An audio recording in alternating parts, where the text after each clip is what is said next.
Voy a hablarles un poquito sobre Erickson, Milton Erickson y la hipnosis ericksoniana. Tendríamos que hacer primero una pequeña diferencia con la hipnosis tradicional que, bueno, hoy en día no está tan difundida, pero fue de gran desarrollo a fines del 1800. Estamos hablando en este caso de Europa, de Francia, París, la Salpêtrière, y fundamentalmente estamos hablando de Charcot. Charcot, en aquel momento, Charcot podríamos llamarlo el padre de la neurología. De alguna manera fue quien hizo, él y su grupo, grandes avances y diagnósticos de enfermedades. Algunas llevan su nombre, junto con un grupo de neurólogos en aquella época, haciendo de alguna manera, empezando a separar algo que hasta ese momento estaba unido, que era la neurología y la psiquiatría, donde estaban esos puntos de contacto y donde estaban esos desencuentros o diferencias, mejor dicho, entre uno y otro. Pero fundamentalmente, si esto estaba sucediendo en Europa en aquella época, donde estudia también Freud con Charcot, en aquel momento podríamos decir, donde va naciendo el psicoanálisis. Aquí les voy a hablar de una persona que vivió del otro lado, digamos, en otro continente, y este es Milton Erickson. Milton Erickson, para situarnos, nace en 1901 y él muere en 1980, como para entender la contemporaneidad con algunos de nosotros, digamos. Y fundamentalmente él era granjero. Él vive en Wisconsin, nace en Auburn, en un pueblito de Nevada, y vive en Wisconsin. Era granjero, de familia granjera. ¿Qué es lo que sucede en su vida? Cuando él tiene 17 años, tiene un ataque, había una epidemia de polio, él padece de polio.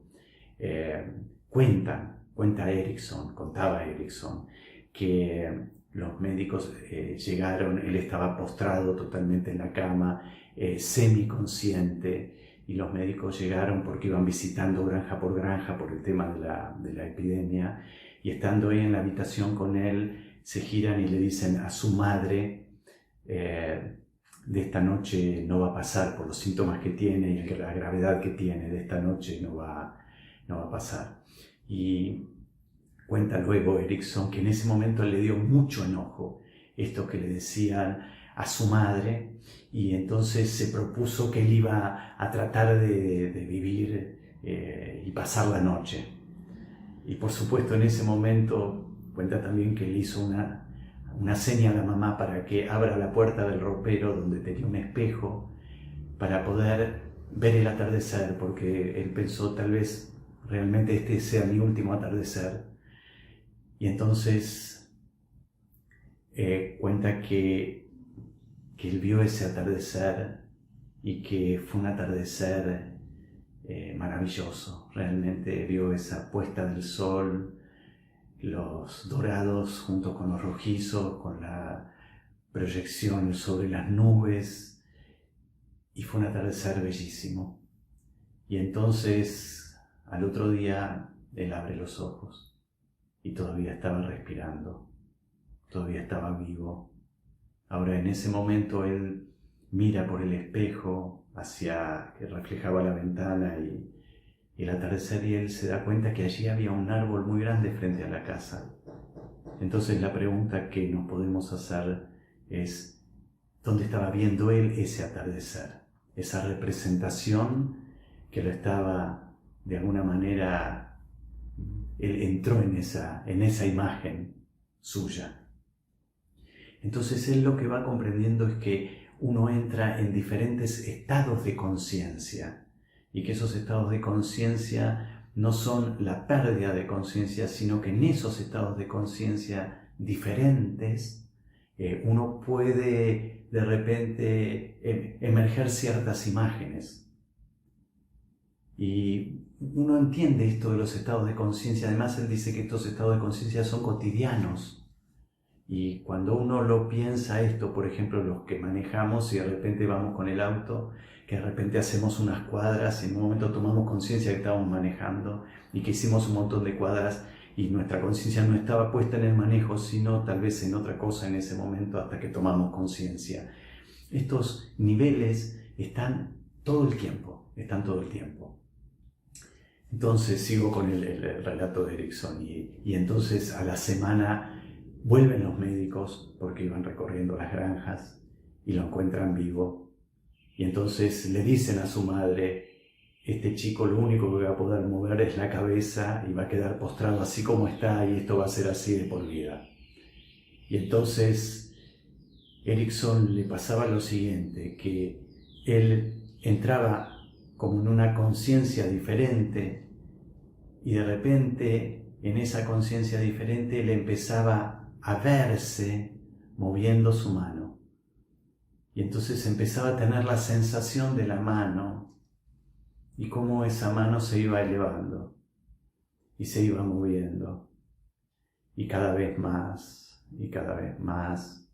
Y entonces él empezaba a ver que empezaban a aparecer conexiones diferentes o respuestas diferentes neurológicas, por decirlo así, en la cual a partir de esta representación que él estaba teniendo, empezaba a recuperar y a tener ciertos movimientos que hasta ese momento él no sabía cómo hacerlo de otra manera.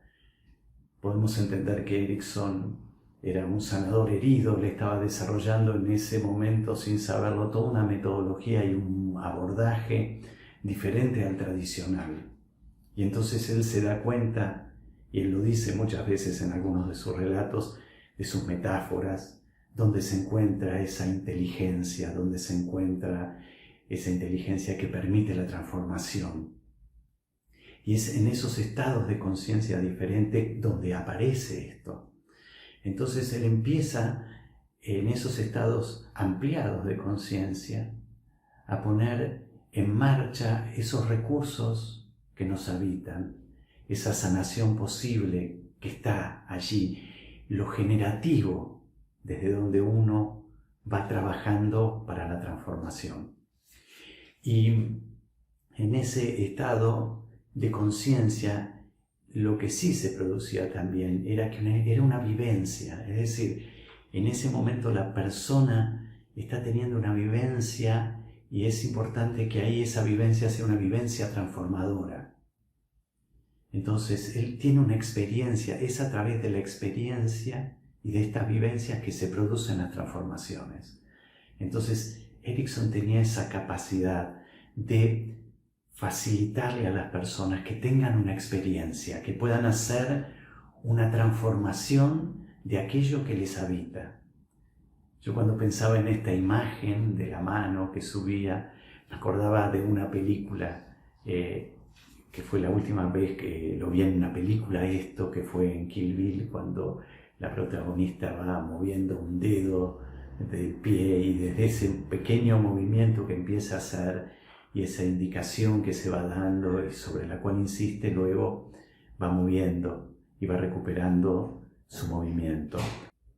Ahora, lo que tenía Erickson era esta capacidad para facilitar. Y me parece interesante poder descubrir cómo esto se emparenta con el trabajo de las constelaciones individuales y cómo nosotros facilitamos experiencias, facilitamos que la persona pueda entrar en esa conciencia ampliada para que pueda trabajar allí y producir estas transformaciones. Cómo nosotros vamos implementando el lenguaje, entramos en un estado también de acompañamiento en ese proceso para que la persona pueda también ir transformando aquellas imágenes que le limitaban y permitir de manera generativa realizar aquellas transformaciones para que pueda fluir todo su potencial, todo el potencial posible en su vida,